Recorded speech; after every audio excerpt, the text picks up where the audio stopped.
ರಾಜ್ಯದಲ್ಲಿ ಮತ್ತೆ ಏರಿಕೆಯಾದ ವಿಪರೀತ ಶೀತಗಾಳಿ, ಜನರಲ್ಲಿ ನಡುಕ, ಮಕ್ಕಳಿಗೆ ದಪ್ಪ ಉಡುಪನ್ನ ತೊಡಲಾಗ್ತಾ ಇದೆ. ಭಾರೀ ಚಳಿ, ವಾಕಿಂಗ್ ನಿಲ್ಲಿಸಿದ ಅನೇಕ ಹಿರಿಯ ನಾಗರಿಕರು. ಚಳಿಯಲ್ಲಿ ಮುಂಜಾನೆ ವಾಕ್ ಹೋಗೋದಕ್ಕೆ ಸೀನಿಯರ್ ಸಿಟಿಜನ್ಸ್ ನಖಾರ. ಮಲಗಿ ಬೆಳಗ್ಗೆ ಬೇಗ ಏಳಲು ಸಾಧ್ಯವಾಗುತ್ತಿಲ್ಲ, ಕಾರಣ ವಿಪರೀತ ಚಳಿ. ಮುಂದಿನ ಒಂದು ವಾರ ಇದೇ ರೀತಿಯ ಶೀತಗಾಳಿಯ ಮುನ್ನೆಚ್ಚರಿಕೆ ಕೊಡಲಾಗಿದೆ. ಮಂಗಳೂರು ಸೇರಿ ಅನೇಕ ಕಡೆ ನಿರೀಕ್ಷೆ ಮೀರಿದ ಚಳಿ, ಬಿಸಿ ನೀರು ಕುಡಿಯುವಂತೆ ಮತ್ತು ಸೂಚನೆ, ಆರೋಗ್ಯದತ್ತ ನಿಗಾ ವಹಿಸಲು ಸೂಚನೆ.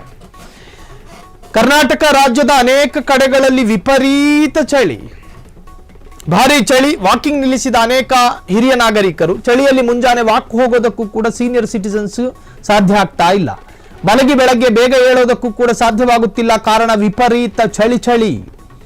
ಮುಂದಿನ ಒಂದು ವಾರ ಇದೇ ರೀತಿಯ ಶೀತಗಾಳಿಯ ಮುನ್ನೆಚ್ಚರಿಕೆಯನ್ನು ಕೊಡಲಾಗಿದೆ. ಮಂಗಳೂರು ಸೇರಿ ಅನೇಕ ಕಡೆ ನಿರೀಕ್ಷೆ ಮೀರಿದ ಚಳಿ, ಬಿಸಿ ನೀರು ಕುಡಿಯುವಂತೆ ಮತ್ತು ಸೂಚನೆ, ಆರೋಗ್ಯದತ್ತ ನಿಗಾ ವಹಿಸುವುದಕ್ಕೂ ಕೂಡ ಸೂಚನೆ ಕೊಡಲಾಗಿದೆ. ರಾಜ್ಯದಲ್ಲಿ ಮತ್ತೆ ಏರಿಕೆಯಾದ ವಿಪರೀತ ಶೀತಗಾಳಿ, ಜನರಲ್ಲಿ ನಡುಕ, ಮಕ್ಕಳಿಗೆ ದಪ್ಪ ಉಡುಪನ್ನ ಧರಿಸೋದಕ್ಕೆ ಸೂಚನೆ ಕೊಡಲಾಗ್ತಿದೆ. ಬಿಸಿ ಏರಿಸುವ ಉಡುಪುಗಳು.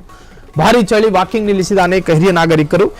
ಜೊತೆಗೆ ಹವಾಮಾನ ಇಲಾಖೆಯಿಂದ, ಜೊತೆಗೆ ಆರೋಗ್ಯ ಇಲಾಖೆಯಿಂದಲೂ ಕೂಡ ಅನೇಕ ಮುನ್ನೆಚ್ಚರಿಕಾ ಕ್ರಮಗಳನ್ನು ಕೂಡ ಈಗಾಗಲೇ ಜಿಲ್ಲಾಡಳಿತದ ಮುಖೇನ ಎಲ್ಲವೂ ತಿಳಿಸಲಾಗಿದೆ. ಕಾರಣ ಈ ಸಂದರ್ಭಗಳಲ್ಲಿ ತಂಪು ಪಾನೀಯ ಕುಡಿಯುವಂತಹದ್ದು, ವಿಪರೀತ ಚಳಿ ಇದ್ದಾಗ ಆರೋಗ್ಯದಲ್ಲಿ ಏರುಪೇರಾಗುತ್ತೆ.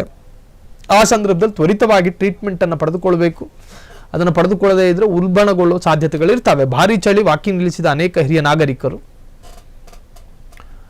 ಆರೋಗ್ಯದತ್ತ ಗಮನ ಕೊಡುವಂತೆ ಸೂಚಿಸಲಾಗಿದೆ. ಚಳಿಯಲ್ಲಿ ಮುಂಜಾನೆ ವಾಕ್ ಹೋಗೋದಕ್ಕೆ ಸೀನಿಯರ್ ಸಿಟಿಜನ್ಸ್ ನಕಾರ. ಮಲಗಿ ಬೆಳಗ್ಗೆ ಬೇಗ ಏಳೋದಕ್ಕೂ ಕೂಡ ಸಾಧ್ಯ ಆಗ್ತಾ ಇಲ್ಲ, ಕಾರಣ ವಿಪರೀತ ಚಳಿಯ ಪರಿಣಾಮವಾಗಿ ಸಾಧ್ಯ ಆಗ್ತಾ ಇಲ್ಲ. ಆರೋಗ್ಯದತ್ತ ನಿಗಾ ವಹಿಸುವುದಕ್ಕೆ ಸೂಚನೆ ಕೊಡಲಾಗಿದೆ. ಮುಂದಿನ ಒಂದು ವಾರ ಇದೇ ರೀತಿ ಶೀತಗಾಳಿಯ ಮುನ್ನೆಚ್ಚರಿಕೆಯನ್ನು ಕೂಡ ಈಗಾಗಲೇ ಕೊಡಲಾಗಿದೆ. ಕ್ಷಣದ ಸುದ್ದಿಗಳಿಗಾಗಿ ಫ್ರೀಡಂ ಟಿವಿ ಸಬ್ಸ್ಕ್ರೈಬ್ ಮಾಡಿ, ಲೈಕ್ ಮಾಡಿ ಹಾಗೂ ಫಾಲೋ ಮಾಡಿ. ಹೊಸ ಸುದ್ದಿಗಳ ನೋಟಿಫಿಕೇಶನ್ಗಾಗಿ ಬೆಲ್ ಐಕಾನ್ ಮೇಲೆ ಕ್ಲಿಕ್ ಮಾಡಿ.